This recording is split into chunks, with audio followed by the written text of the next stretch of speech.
Hi hello வணக்கம். இன்றைக்கி நம்ம என்ன பார்க்க போகிறோம் அப்படின்னா, இது ஆடி மாதம்ல சாமிக்கு கூழ் கரைச்சி படைப்பீங்க நிறைய பேர். அந்த கூழ் எவ்வளோ சிம்பிளாக ஈஸியாக செய்யலாம் அப்படின்றத பார்க்க போகிறோம். நான் கேவுரு மாவு கழுவி காய வச்சு மிஷினில் அரைச்சிட்டு வந்து வச்சுருக்கேன். இந்த ஒரு பவுல் கேவுரு மாவு வச்சுருக்கேன். கம்பும் அதே மாதிரி தான் கழுவி காய வச்சு மிஷினில் அரைச்சிட்டு வந்து வச்சுருக்கேன். இந்த கம்பு மாவு ஒரு கப்பு. இந்த மாதிரி அரைச்சி எடுத்து வந்து நீங்கள் வீட்டில் ஸ்டோர் பண்ணி வச்சுக்கிட்டீங்க அப்படின்னா நீங்கள் எப்போ எந்த ரெசிபி வேணுனாலும் செய்யலாம். ரொம்ப ஈஸியாக இருக்கும். இதெல்லாம் ரொம்ப ஹெல்த்தி இல்லை குழந்தைங்களுக்கு.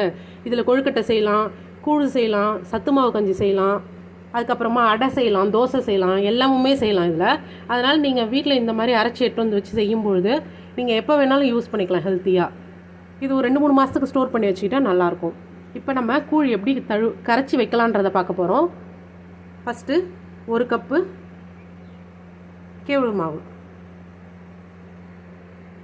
அடுத்தது 1 கப்பு கம்பு மாவு.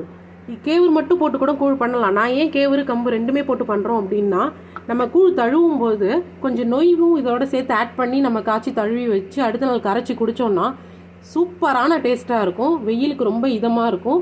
கம்பங்கூழ் கேவுரு கூழ்னு தனித்தனியாகவும் செய்வாங்க. இந்த மாதிரி சேர்த்து செய்யும்பொழுது இன்னும் டிஃப்ரெண்ட்டாக ரொம்ப டேஸ்டியாக இருக்கும். அதில் மாங்காய், மிளகா, வெங்காயம் இதெல்லாம் அரிஞ்சு போட்டு நம்ம கூழ் கரைச்சி குடிக்கும்போது ரொம்பவே டேஸ்ட்டாக இருக்கும். ஓகே, இப்போ 2 மாவும் நம்ம போட்டுக்கிட்டோம். இதுக்கு தேவையான அளவு உப்பு போட்டுக்க போகிறோம். கொஞ்சமாக உப்பு,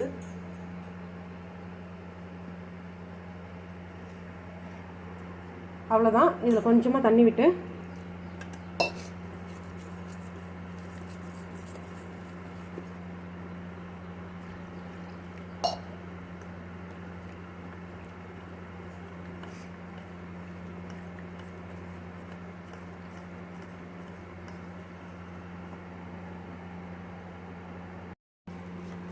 இந்த மாதிரி கரைச்சிக்கோங்க. கட்டி இல்லாமல் எப்படி இருக்குது பாருங்கள், லிக்யூடாக இந்த மாதிரி கரைச்சிக்கோங்க. அவ்வளோதான். இது ஒரு 6 to 7 hours அப்படியே மூடி ஒரு இடத்துல எடுத்து வச்சுருங்க. ஒரு 7 hours ஆஃப்டர் நம்ம என்ன பண்ணுறோம் அப்படின்னா, பாத்திரத்தில் இப்போ உல வைப்போம்ல சாதத்துக்கு அரிசி, அதே மாதிரியே உல வச்சு நொய் போட்டு இதை ஊற்றி நம்ம தழுவ போகிறோம். இது புளிச்சு வரட்டும். அடுத்து எப்படி தழுவுறதுன்றதை பார்க்கலாம், உங்களுக்கு காமிக்கிறேன். ஹாய், இப்போ நம்ம கூழுக்கு ஒரு 6 to 7 hours அதை கரைச்சி புளிக்க வச்சுருந்தோம்ல, அது புளிச்சிருச்சு. இப்போ எப்படி கூழ் தழுவலான்றதை பார்க்கலாம். ஒரு அடி கனமாக ஒரு வெயிட்டாக இருக்கிற ஒரு பாத்திரத்தில் தண்ணி 2 சொம்பு வச்சு அடுப்பை ஆன் பண்ணிக்கலாம்.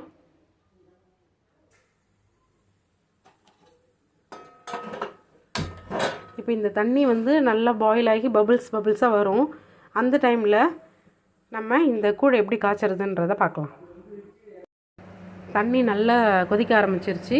இப்போ நம்ம அடுத்து என்ன பண்ண போகிறோம் அப்படின்னா, தண்ணி கொதிச்சதுக்கப்புறம் காலையில் இந்த பவுலில் தான் புளிக்க வைக்கிறதுக்காக 1 கப்பு கேவுரு மாவு, 1 கப்பு கம்பு மாவு பார்த்தோம். அதே பவுலில் ஒரு 1/4 கப்பு அரிசி நொய், பச்சரிசி கழுவி காய வச்சு மிக்சியில் உடைச்சது. இதில் உப்புமாலாம் செய்யலாம், ரொம்பவே நல்லாயிருக்கும். இந்த அரிசி நொய்யை கொஞ்சமாக இந்த மாதிரி சேர்த்துக்கிறோம். சேர்த்துட்டு காலையில் புளிக்க வைக்கிறதுக்கும் நம்ம உப்பு போட்டிருந்தோம் அந்த கரைச்சி வச்ச மாவில். இப்போ கொஞ்சமாக உப்பு போட்டுக்கணும்.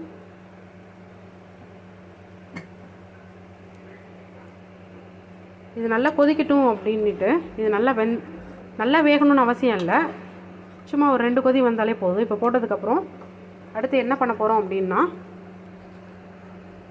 காலையில் நம்ம கரைச்சி வச்சுருந்தோம்ல கம்பு கேவுரு போட்டு, இதை அதில் ஆட் பண்ண போகிறோம்.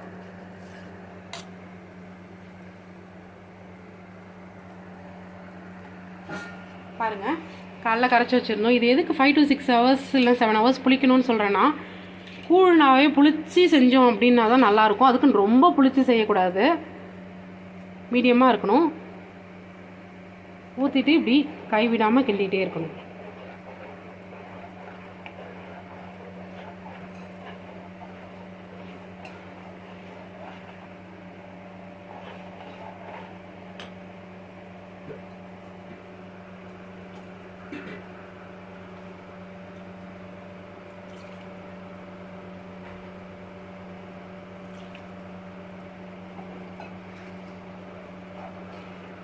அவ்வளோதாங்க.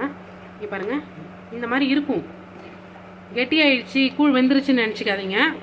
கூழ் வெந்ததுக்கப்புறம் இதனுடைய கலர் பார்த்தீங்கன்னா இப்போ பாருங்கள், மைல்டாக ஒரு லைட் ப்ரௌன் கலர் மாதிரி இருக்குது. வெந்துருச்சு அப்படின்னா நல்லா டார்க் கலரில், கேவுரு வாங்கினா எப்படி இருக்கும், ஃப்ரெஷ்ஷான கேவுரு அரைக்கிறதுக்கு முன்னாடி அந்த கலருக்கு வந்துடும் வெந்ததுக்கப்புறம். அதுவும் இல்லாமல் வெந்ததுக்கப்புறம் ஒரு நல்ல வாசனை கிடைக்கும். வெந்துருச்சான்னு நான் எப்படி பிகினர்ஸ் கூட கண்டுபிடிக்கலாம் அப்படின்றத நான் உங்களுக்கு வெந்ததுக்கப்புறம் காமிக்கிறேன் எப்படின்னு. பிகினர்ஸ் கூட ஈஸியாகவே இதை செஞ்சு எப்படி வெந்திருக்குன்னு நீங்கள் பதம் பார்க்கலாம். இந்த கூழை இன்றைக்கி ஓவர் நைட் ஃபுல்லாக வச்சுட்டு நாளைக்கு காலையில் தயிர், கொஞ்சம் தண்ணி, உப்பு பத்தலைன்னா போட்டுக்கோங்க, மாங்காய், பச்சை மிளகா, வெங்காயம்லாம் நீங்கள் அரிஞ்சு போட்டு கரைச்சி குடிச்சிங்கன்னா சும்மா வேறு லெவலில் இருக்குங்க இந்த கூழ். ஓகே, இது நல்லா வேகட்டும். வெந்ததுக்கப்புறம் நான் உங்களுக்கு காமிக்கிறேன். அது வேகிறதுக்காக மேலே ஒரு தட்டு மூடி மாதிரி போட்டு மூடுவோம். ஆனால் அது ஃபுல்லாகவும் மூடி வச்சோம் அப்படின்னா பொங்கிடும். ஒரு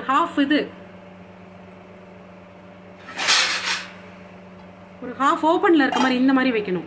இந்த மாதிரி வச்சிங்கன்னா தான் பொங்காது, இல்லைனா இது பொங்கக்கூடிய தன்மையுடையது, பொங்கிடும். வெந்ததுக்கப்புறம் பார்க்கலாம். எப்படி நல்லா கெட்டியாகி வெந்துட்டுருக்கு பாருங்கள். இது நல்லா வேகணும். இன்னும் நல்லா இது இப்போவே கொஞ்சம் வாசனை வருது. இன்னும் நல்லா வேகணும். இன்னும் கொஞ்சம் நேரம் இருக்கட்டும், பார்க்கலாம்.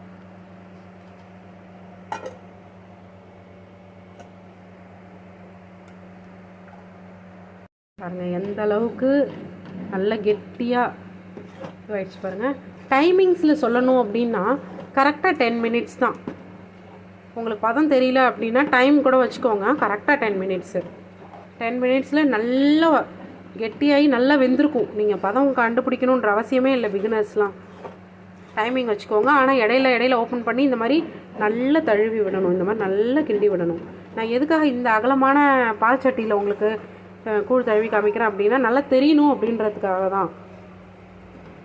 நல்லா விசிபிளாக உங்களுக்கு இது ஃபுல்லாக நல்லா தெரியணுன்றதுக்காக தான் நான் இந்த பாத்திரத்தில் செஞ்சு காமிக்கிறேன்.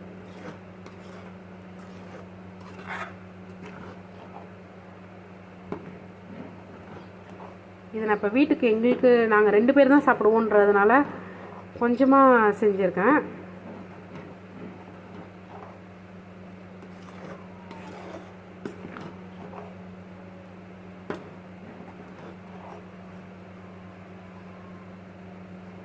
இப்போ எனக்கு 5 மினிட்ஸ் தான் இருக்குது. இன்னும் ஒரு 5 மினிட்ஸ் ஆயிடுச்சு அப்படின்னா கூழ் ஃபுல்லாகவுமே ரெடி ஆகிடும்.